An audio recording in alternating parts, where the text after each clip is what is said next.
అందరికీ నమస్కారం. ఇగో పత్తి గింజలు తెచ్చిన ఇవాళ ఒక 5గురు కూలోళ్ళ పిలిపించిన పత్తి గింజలు పెడుతున్నాం. ఇవాళ ఇక విత్తనాలు ఇగో ఈ 2 రకాల పత్తి విత్తనాలు పెడుతున్నాం.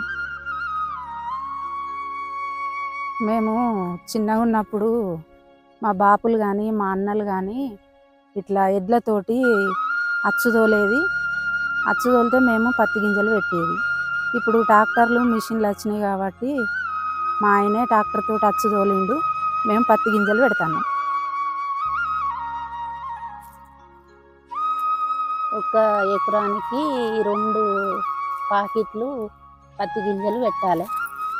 మూరెడికి ఒకటి పెట్టుకుంటే పలసగా ఉండి పంట మంచిగా వస్తుంది. పంగలు పెడతాయి, మంచిగా పత్తి కాయలు మంచిగా కాస్తుంది, పత్తి మంచిగా అవుతుంది. ఇలా పొద్దున సైకిళ్ళు తెచ్చినాం పత్తి గింజలు పెట్టడానికి. ఎకరాన ఇద్దరు చొప్పున అంటే 6గురు మనుషులు,